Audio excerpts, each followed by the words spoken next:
My son, a wealthy financial advisor from New York, promised to protect my life savings from digital thieves. He called it the family shield, but 6 months later, standing in a bank manager's office, I learned the devastating truth. The only thief I needed protection from was the one who called me Dad. My name is Arthur Mitchell. For 45 years, I worked as a civil engineer for the state of Ohio, building bridges that connected communities while my wife, Sarah, built our home into a sanctuary. We were high school sweethearts who married young, scrimped and saved through college years, and finally bought our dream home in a quiet Columbus suburb. For 30 years, we made memories in that house, birthday parties in the backyard, Christmas mornings by the fireplace, watching our son Michael grow from a curious boy into the man he is today. Sarah was the heart of our home. Her laughter could fill any room. Her kindness touched everyone she met. When pancreatic cancer took her 3 years ago, it didn't just take my wife.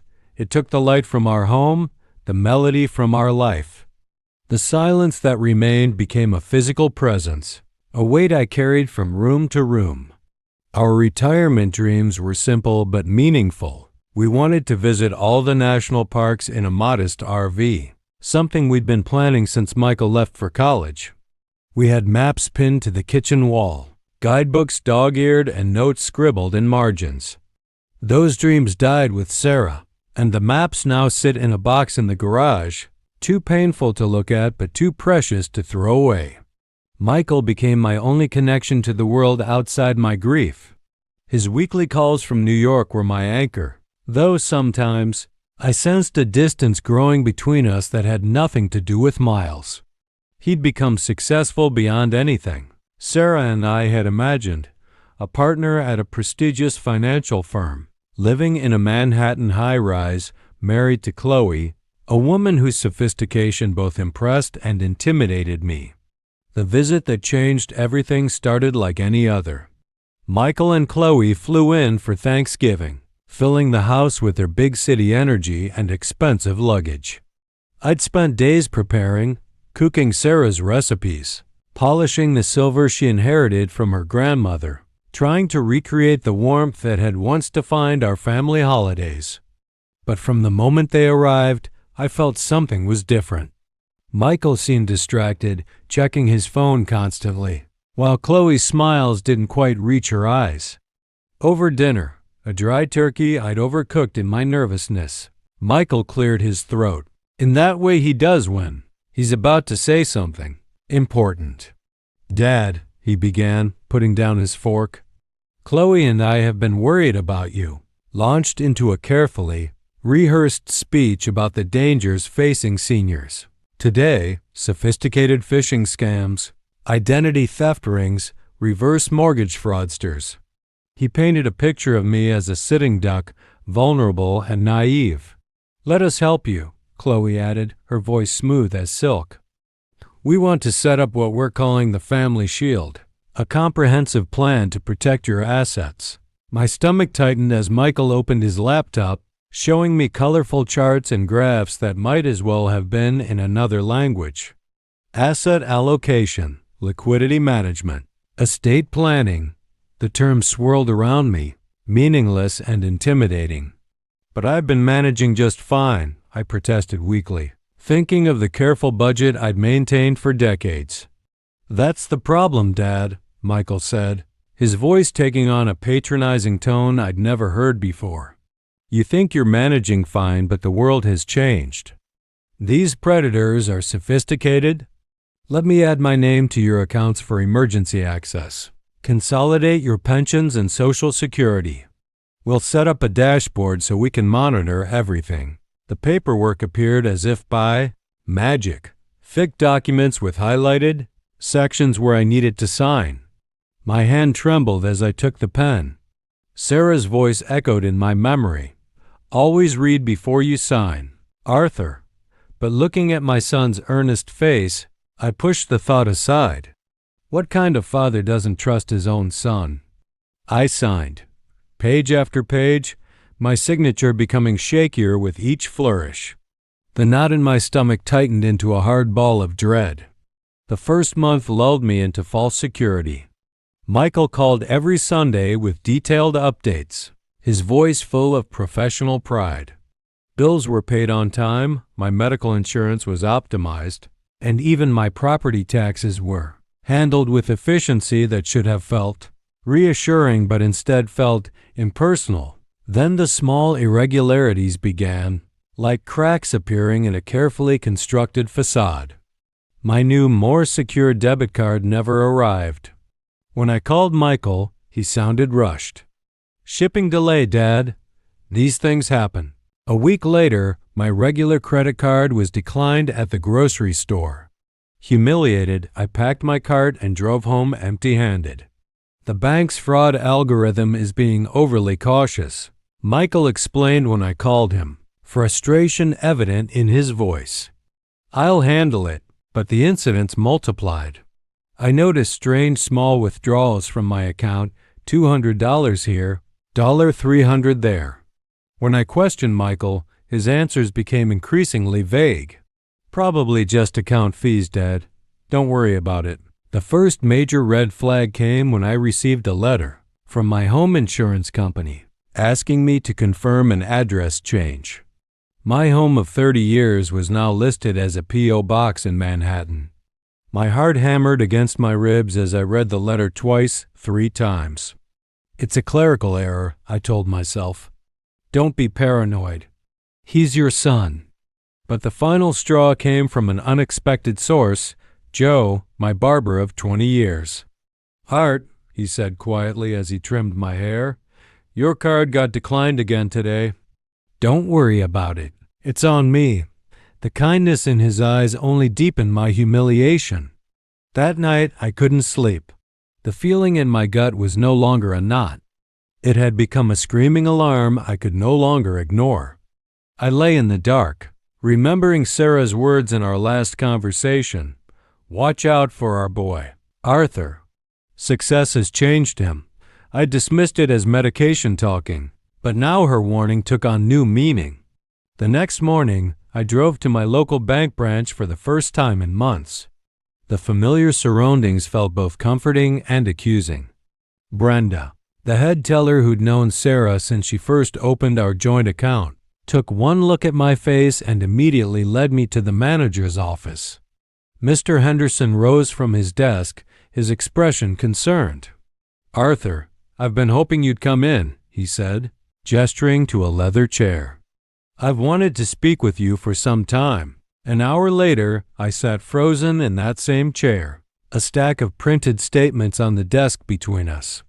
The numbers told a story of systematic dismantling, of trust methodically betrayed. "Mr. Mitchell," Mr. Henderson said gently, pointing at transactions with his pen. "This wire transfer for $25,000 went to Manhattan Luxury Autos. This recurring monthly payment is for a penthouse apartment's maintenance fees. And this credit card, one you didn't open, has $18,000 in charges from high-end boutiques and 5-star hotels. The total stolen exceeded $85,000. My entire life savings, plus the emergency fund Sarah had insisted we maintain." The paper trembled in my hands as reality crashed down around me. This wasn't a violent explosion of betrayal, but a quiet, meticulous draining like a slow leak you don't notice until the basement is flooded beyond repair. I drove home in a daze, the printed statements burning a hole in the passenger seat. My mind raced through memories. Michael as a boy, saving his allowance to buy me a birthday present. Michael in college, calling us weekly with excitement about his classes. Michael at his wedding, beaming with pride as he danced with Sarah. I sat at our kitchen table until dark. The evidence spread across the surface where we'd shared thousands of family meals. Each transaction felt like a physical blow. Each dollar amount a measurement of how completely I'd been deceived. When Michael called that evening, his voice was artificially bright. "Hey, Dad. Just checking in. Everything good?" I cut him off, my voice trembling. "I went to the bank today, Michael." The silence that followed was so profound I could hear the hum of the refrigerator. The tick of Sarah's favorite clock, the beating of my own broken heart. I didn't call Michael back. Instead, I called Linda Chun, a lawyer specializing in elder financial abuse. Her no-nonsense demeanor was a lifeline in my sea of confusion. Her first step was a forensic audit that uncovered the full scope of Michael's deception. The fake utility bills he'd created to prove shared residency. The forged signatures on documents I'd never seen. Most painfully, the secret second mortgage he'd taken out on our fully paid-off home, the home Sarah and I had scrimped to buy, where we'd raised our family, where she'd taken her last breath. Armed with this devastating dossier, I invited Michael and Chloe over. I didn't lay the evidence on the table but held it in my lap like a shield.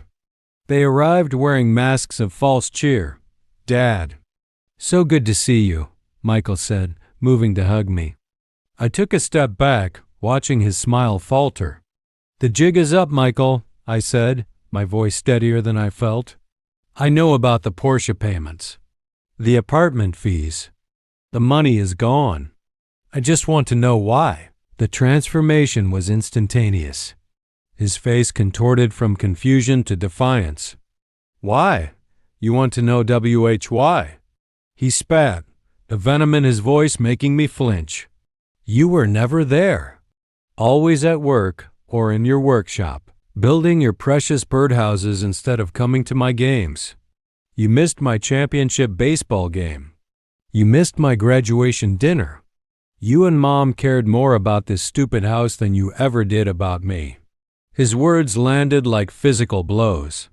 I saw the lonely, angry boy he'd been, and for a terrifying moment, I saw my own failures as a father reflected in his rage.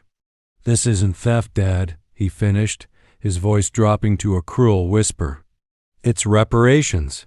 Chloe stood silent, her face pale, confirming everything with her silence.